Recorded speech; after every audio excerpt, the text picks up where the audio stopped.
오늘 달란트 시작한다는 거는 아마 우리 지훈이만 기대하고 온 것 같아요. 그래서 와서 오늘은 어떤 물건들이 있을까 하면서 지훈이가 굉장히 관심을. 그래서 어제 다이소에 가서 1시간 반 동안 우리 아이들이 좋아하는 게 뭘까? 그래서 다이소에 가서 물건을 아주 골라 사는 데만 해도 아무튼 힘들었습니다. 오늘 우리 아이들 시편 121편 말씀, 자, 한 사람씩 나와서 암송하라고 그러면 또 떨리고 그럴 테니까 다 같이 나와서 한번 먼저 암송하고, 그리고 60달란트씩 주고, 그 다음에 어른들도 만약에 한 2절까지 암송했다 그러면 그 2절을 누구한테 선물할 수 있습니다. 그러니까 우리 어른들도 정직하게 목사님 나는 1절부터 4절까지밖에 암송 못했어요. 그럼 괜찮아요. 이렇게. 지율이한테 물어봤습니다. 너 어떤 성경을 암송했니? 그랬더니 암송하고는 상관없이 그냥 맛있는 뭐예요? 그 복숭아 달라고 그래서 복숭아 줬습니다. 그런데 지율이 선물도 하나 샀습니다. 사면서 요거는 지율이가 좋아하겠구나. 우리 교회 아이가 하나니까. 자, 그러면 자, 일단 우리 정은이하고 시온이하고 현지가 빠졌는데 지훈이 지금 암송해야 되는데 지금. 네. 자, 그러면 설교 끝나고 나서 우리 잠깐 하도록 하겠습니다. 자, 이제 데살로니가 후서 2장 오늘 13절에서 15절까지 말씀 속에서, 자, 너희가 가르침을 받은 대로, 말로나 어떤 편지로나 너희가 가르침을 받았으면 그 가르침을 받은 것을 지켜라. 지키는 자가 되라. 우리가 가르침을 평생 살아가면서 받습니다. 그리고 신앙생활 하는 내내 우리는 말씀을 통해서 우리 그리스도인들이 어떠한 삶을 살아가야 될 것인지 수도 없이 듣습니다. 그리고 은혜 받기도 하고 또 수도 없이 우리 마음에 결단하기도 합니다. 결단하고 결심하고 각오하고 다지고 내가 이렇게 살아야지 라고 그렇게 다짐함에도 불구하고 막상 우리가 세상에 나가서 살다 보면 그 말씀을 잊어버리고 그 말씀대로 끝까지 내가 인내하면서 하나님 앞에 잠잠하고 참아 기다리면서 그 말씀을 지켜나가는 이런 일들의 번번이 실패하기 때문에 우리가 찬송가에 보면 이런 찬송가가 있는 것 같아요. 내 심과 결심 약하여 늘 넘어지오니. 그렇습니다. 그러니까 우리가 넘어지는 것을 하나님이 모르는 것은 아니겠지요. 우리가 약하다는 건 그분이 모른다는 건 아닙니다. 우리 약한 거 알고 너무나도 넘어지기 쉬운 거 알고 또 별것도 아닌 것에 시험 들 것도 아십니다. 그래서 주님은 우리에게 이런 말씀 하시기도 하셨습니다. 너희가 시험에 들지 않도록 깨어서 기도하고 마귀로 틈을 타지 못하도록 하고 너희가 마귀를 대적하는 삶을 살라. 그래서 이러한 말씀들을 우리가 마음에 새기고 순간순간 내 형편과 상황에 따라서 그 상황에 적절한 말씀들, 그래서 그 말씀을 붙잡고 나는 여러분들이 이제 남은 우리 육신의 때를 정말 후회함이 없는 삶이 되도록 살아갈 수 있게 되기를 주님의 이름으로 축복을 드립니다. 오늘 우리가 13절에 보면 이런 말씀이 있습니다. 주의 사랑하시는 형제들아, 우리가 항상 너희를 위하여 마땅히 하나님께 감사한다. 바울은 이 데살로니가 교인들을 향해서 지금 이런 글을 쓰고 있는 거예요. 하나님께서 너희는 사랑하는 자들이. 그리고 우리가 마땅히 하나님 앞에 감사하는데 그 첫 번째로 이렇게 말합니다. 처음부터 너희를 택하셨다. 하나님이 처음부터 너희를 택하셨다. 자, 우리는 이 말을 어떻게 우리가 받아들여야 되겠습니까? 도대체 그 처음이라는 것은 어느 때를 말하는 거겠습니까? 여러분, 하나님께서 처음부터 너희를 택했다 라고 말할 때에 거기서 말하는 처음이라는 것은 내가 태어날 때를 말하는 걸까요? 아니면 내가 엄마 뱃속에 있을 때를 말하는 걸까요? 아니면 내가 엄마 뱃속에 있기도 전에 그걸 말하는 걸까요? 자, 이 세 가지 중에 자, 여러분들이 한번 여러분의 생각을 한번 표현해 보시기 바랍니다. 자, 내가 엄마 뱃속에서 태어날 때가 1번, 엄마 뱃속에 있을 때가 2번, 엄마 뱃속에 있기 전부터가 3번. 자, 나는 1번 같다. 나는 2번 같다. 나는 3번 같다. 3번. 야, 맞아요. 여러분은 주찬양 교회의 성도의 자격이 있습니다. 저는 이걸 경험한 사람이에요. 제가 어떻게 이런 걸 경험했냐고요? 물론 성경에도 이런 말씀이 있습니다. 예레미야를 통해서도 우리가 알 수가 있는 말씀이죠. 근데 저도 개인적으로 그런 경험을 했습니다. 저희 집안은 뭐 기독교 집안은 아니죠. 제가 믿음의 조상입니다. 그래서 이제 신앙을 갖게 됐고, 그러면 신앙생활을 할 때 이제 우리 어머니가 많이 이제 못 다니게 했죠. 여러 가지로 핍박을 하기도 하고. 그런데 나중에 많은 시간이 지나서 우리 어머니가 뭐라고 얘기하냐면, 저 사당동에 가게 되면 아주 용한 점쟁이가 있대요. 사당동에 가면 용한 점쟁이가 있는데, 아니 그 시골 연천에서 사당동이면 여러분 생각해 봐요. 굉장히 먼 거리예요. 여기서 사당동은 가깝지만 그 시골 연천 이북방송이 들리는 그곳에서 사당동까지 용한 점쟁이가 있다고 해가지고 거기까지 찾아가서 어느 날 우리 이름을 싹 바꿔가지고 왔어요. 그 이름을 싹 바꿔가지고 왔는데, 그러면서 저한테 하는 얘기는 그거예요. 그래 너는 교회에 다녀라, 그런 얘기를 하는 거예요. 왜 그러냐 그랬더니 그 점쟁이가 하는 말이, 그 아이는 그 길로 가야 삽니다. 뭐 그랬대나? 참 용한 점쟁이이긴 한 것 같아요. 근데 그 이후로 어머니가 또 어떤 얘기를 하시냐면, 내가 아무리 곰곰이 생각을 해봐도 왜 너만 유별나게 교회를 다니는지 모르겠다라고 이제 말씀을 하시는 거예요. 형님도 안 다녔죠. 누님도 안 다녔죠. 내 동생들도 안 다녔죠. 뭐 동생들이라고 하나지만, 그 다음에 왜 유별나게 너만 교회를 다니느냐. 그런데 이런 얘기를 하십니다. 우리 아버님이 먼저 수술을 하셨고, 그리고 우리 어머님이 또 수술을 하실 때 의사가 그런 얘기를 했답니다. 이 아이를, 여러분 그 여인들이 가지고 있는 그 아기집이라 그런가요? 아이를 임신할 수 있는 그거를 이제 우리 어머니가 다 그냥 수술로 다 떼어 내달라고 그랬답니다.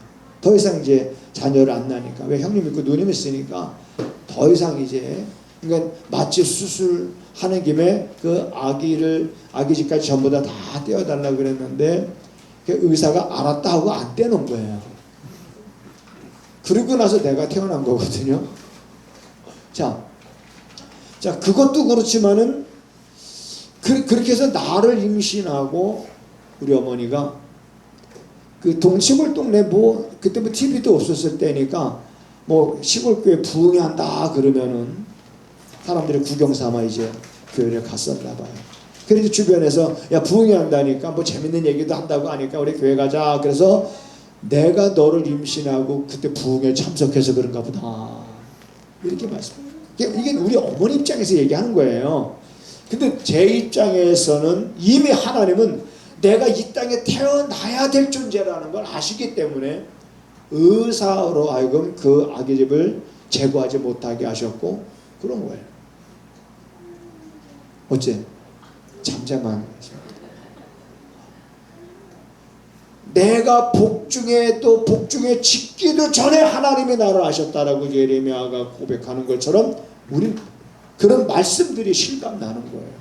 그러니까 하나님이 내가 하나님을 알지 못했지만은 이미 내가 엄마 뱃속에서 지어지기 전에 이미 하나님은 너를 아셨고 이미 그때 하나님은 너를 택하셨고 그리고 복음을 통해서 너를 부르셨다 말이에요. 오늘 말씀이 이런 말씀들이에요. 그래서 오늘 여러분과 나는 따라서 하시겠습니다. 하나님이 처음부터 나를 택하셨다. 하나님이 처음부터 그걸 바울은 뭐냐 감사하는 거예요.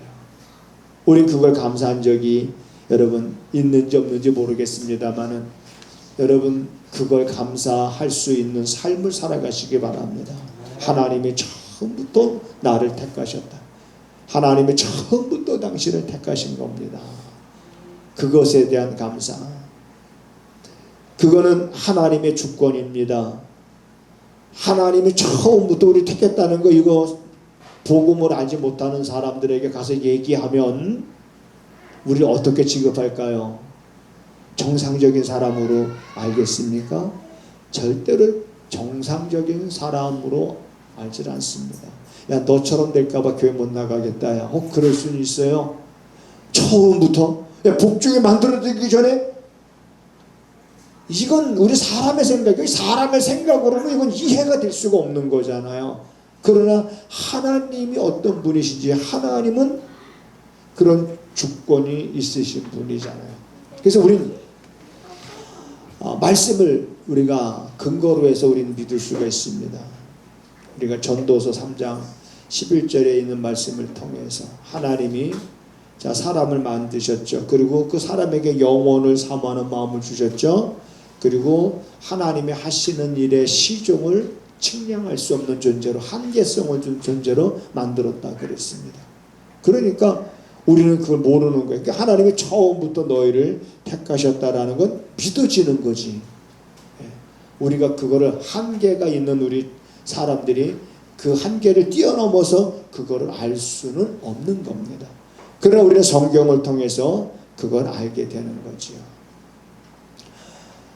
그래서 13절에 보면 주의 사랑하는 형제들아 우리가 항상 너희를 위하여 마땅히 하나님께 감사하는 것은 하나님이 처음부터 너희를 택하사 하나님의 주권을 말하는 겁니다.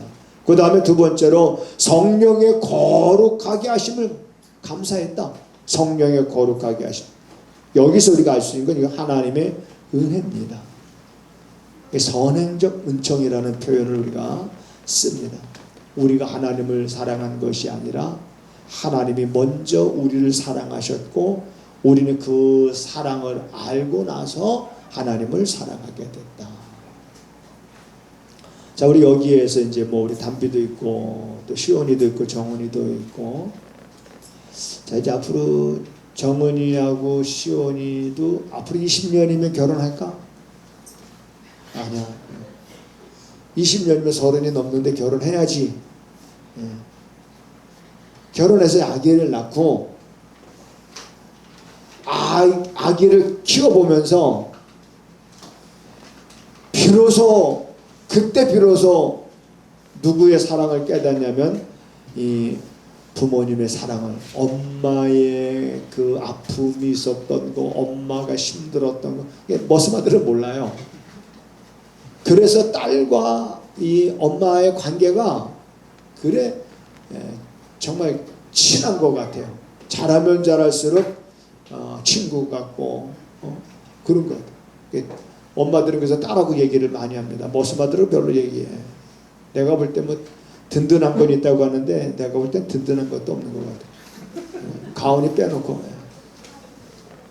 지훈이도 빼놓고 든든한 건 우리 소리도 빼놓고 어디 갔어? 얘 안 보여 또. 어디가 완전히 나중에 가서야 내가 좀 장성하고 내가 좀 철이 좀 들은 그런 상태에서 비로소 부모님의 사랑을 알게 되잖아요. 우리 성도들도 신앙에 좀 철이 좀 들어서 야 비로소 하나님의 그분이 날 처음부터 택하셨구나. 그분이 우리에게 성령을 선물로 성령을 보내주셔서 우리를 거룩하게 하셨구나. 자, 이런 걸 깨닫게 되는 거지.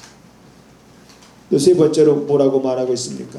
성령의 거룩하게 하심과 진리를 믿음으로 구원을 얻게 하심이니. 자, 진리를 믿음으로 구원을 얻게 하셨다. 그러니까 진리, 구원 이전에 뭐예요? 진리잖아요. 이게 뭐예요? 복음이잖아요. 말씀이잖아요.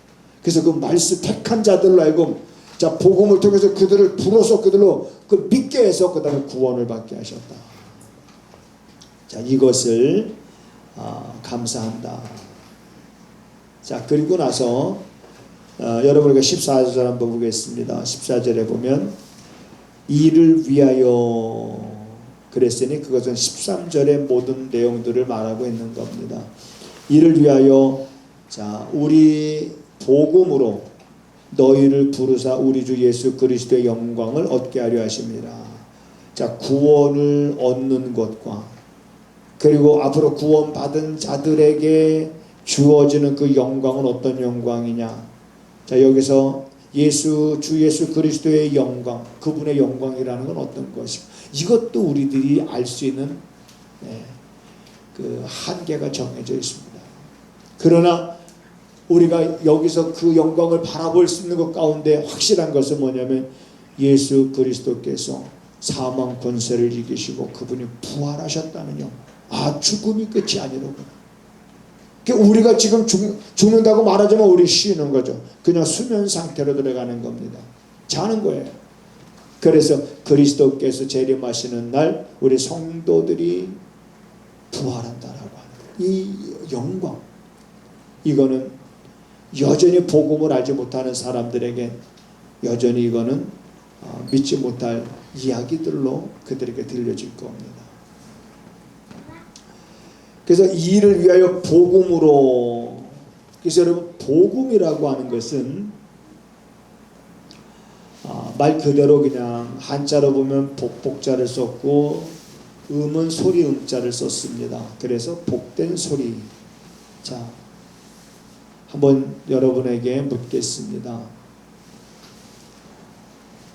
자, 예를 들어서 우리가 직장을 다닌다고 했을 때, 자, 같은 직장 내에서 내 옆에 있는 직원은 뭔가 이제 일을 잘해서 자 진급을 했어요. 진급을 했다는 소식이 딱 게시판에 공고가 됐어요. 그러면 그것이 나에게도 기쁜 소식일까요? 아니면은 기쁘지 않은 소식일까요? 내가 진급했다는 것이 아니야. 내 옆에 앉아있던 나하고 똑같이 입사를 했는데 얘가 진급을 하고 나는 진급을 못했어. 그러면 이런 글이 게시판에 공고가 됐을 때 그건 그 사람에게는 기쁜 소식이지만 내게는 기쁜 소식이 아닙니다. 그렇죠? 기쁜 소식일 수가 없잖아요. 세상에는 이러한 소식들이 너무나 많습니다.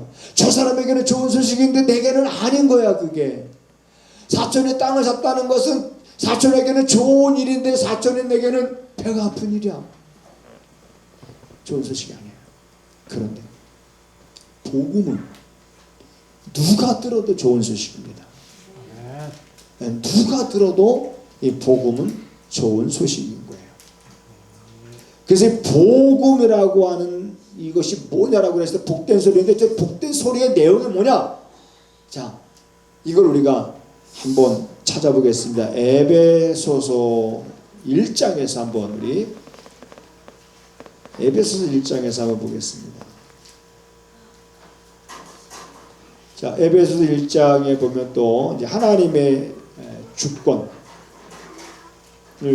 말하고 있는 걸 우리가 또 보게 되는데, 자, 에베소서 1장 3절부터 보면 찬송하리로다 하나님 곧 우리 주 예수 그리스도의 아버지께서 그리스도 안에서 하늘에 속한 모든 신령한 복으로 우리에게 복 주시되, 그 다음에 4절에 곧 뭐라고 그랬습니까? 창세전에. 자, 창세전. 여기서 말하는 창세전이라는 것은 어떤 걸 말하는 걸까? 창세전. 그러니까 다시 말하면 글자 그대로 본다 그러면 세상이 지어지기 전. 이미 이 어떤 이 땅이 창조되기 어떤 그 전에 이미 그리스도 안에서 하나님이 우리를 뭐 하셨어요? 자, 택하셨다. 아까 말씀드렸죠. 그리고 우리로 사랑 안에서 그 앞에서 거룩하고 자 흠이 없게 하시려고 자 우리에게 성령을 보내주셨고, 성령으로 거룩하게 하셨고, 그 다음에 5절에 보면 그 기쁘신 뜻대로 우리를 예정하사 예수 그리스도로 말미암아 자기의 아들들이 되게 하셨으니 이는 그의 사랑하시는 자 안에서 우리에게 거저 주시는 바 그의 은혜의 영광을 찬미하게 하려는 것이라. 그 다음에 7절 우리가 그리스도 안에서 그의 은혜의 풍성을 따라 자 그의 피로 말미암아 구속 곧 죄사함을 받았으니. 다시 말하면 복음은 뭐냐? 우리가 죄사함을 받은 내용을 담고 있는 것이 복음인 거예요. 다시 말하면 용서를 담고 있는 게 복음이에요. 율법은 용서가 없습니다. 율법은 정죄하는 법이에요. 율법은 용서가 없습니다. 그러나 율법과 복음의 확연히 다른 점이 뭐냐? 복음엔 용서가 있다는 거예요.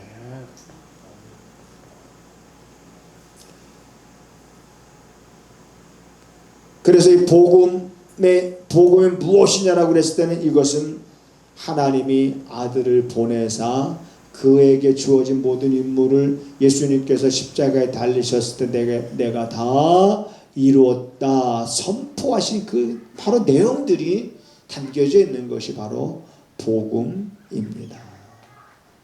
자, 그렇다면 이제 오늘 데살로니가 후서 2장 15절 이제 마지막 절에 이러므로 그렇죠. 이러므로 그러므로 이제 형제들아 굳게 서서 말로나 우리 편지로나 너희가 이제 가르침을 받은 대로 유전을 지켜라. 자, 굳게 서라는 얘기예요. 자, 굳게 서 흔들리지 말라는 얘기입니다. 확신을 가지라는 얘기예요. 치우치지 말라는 겁니다. 좌로나 우로나 뭔가 뒤돌아보지 말라는 거예요.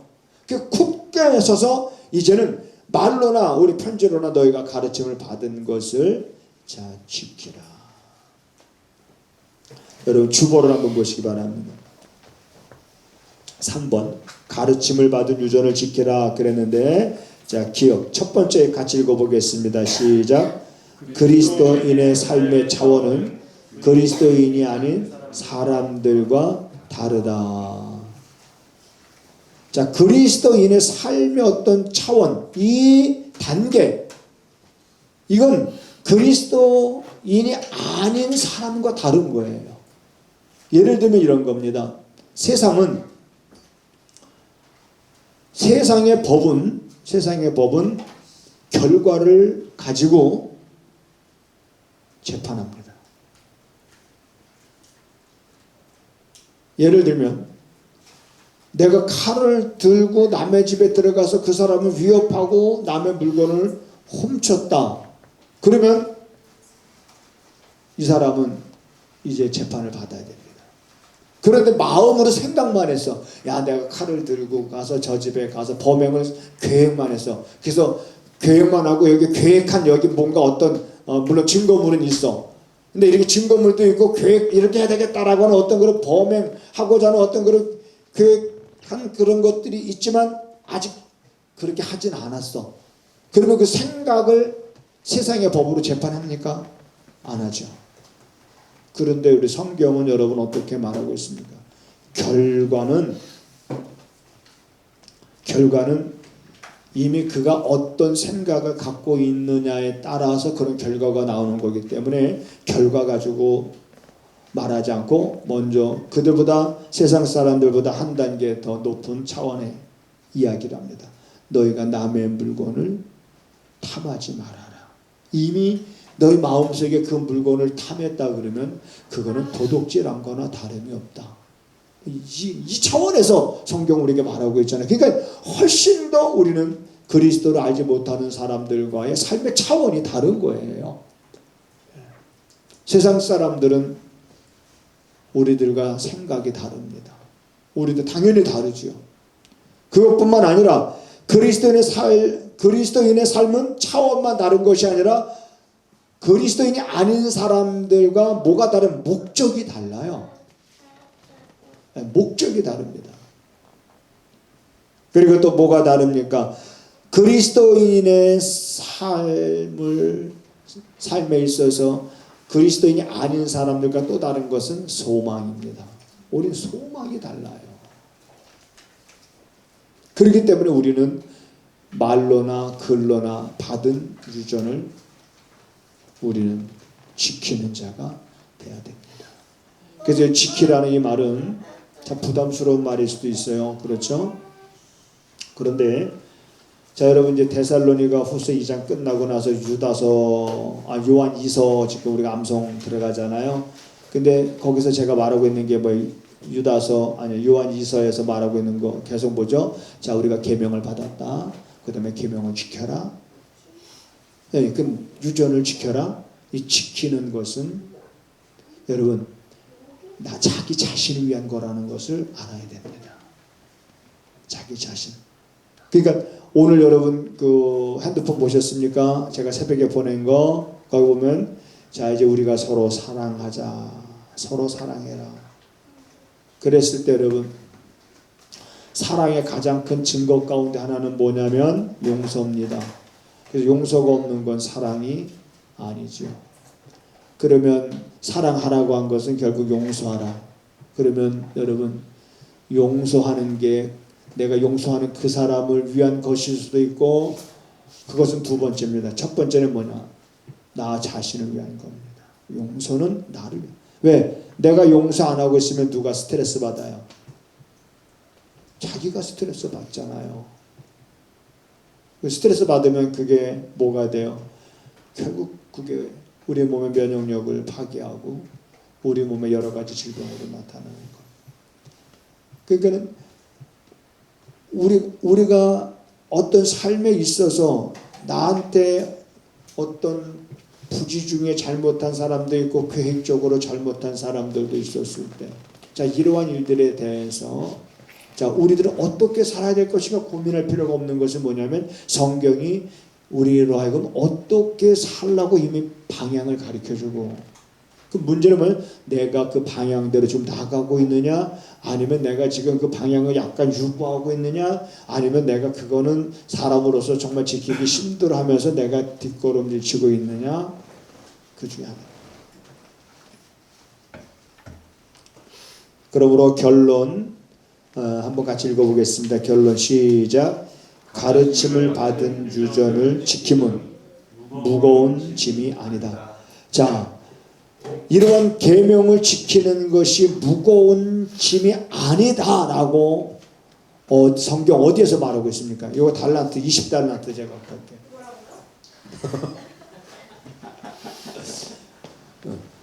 내가 너희들에게 준 계명을 결코 무거운 것이 아니다라고 성경에 말하고 있는데 그 말하고 있는 성경이 어디입니까? 성경 어디? 네. 그럴 때는 여러분 딱 둘 중에 하나 얘기하면 됩니다. 신약. 대체적으로 여러분 세계명은 구약에 없습니다. 신약이잖아요. 신약 그러면 맞는 거예요. 그러면 제가 당연히 묻죠. 신약 어디? 그러면 뒷부분이요. 이렇게 만드냐? 앞부분이요. 아니면 복음서요. 아니면 바울서신 이렇게 말할 수 있잖아요. 자, 점점 좁혀 가볼게요. 자, 바울서신도 아니고 복음서도 아니고 어디예요? 자, 이제 기회를 5번 주겠습니다. 하나, 둘, 셋, 넷, 5. 요한 3서잖아요. 아니요. 요한 1서 5장. 3절. 계명은 결코 무거운 것이 아니로되. 무거운 것이 아닙니다. 무겁게 생각하지 말고 우리들은 우리에게 주신 것을 우리는 마음으로 받았으니 받은 것을 여러분 우리가 잘 지키면서 여러분들의 삶이 좀 더 아름답고 하나님의 아름다운 덕을 선전하는 그런 모델과 같아지게 되기를 주님의 이름으로 부탁을 드립니다.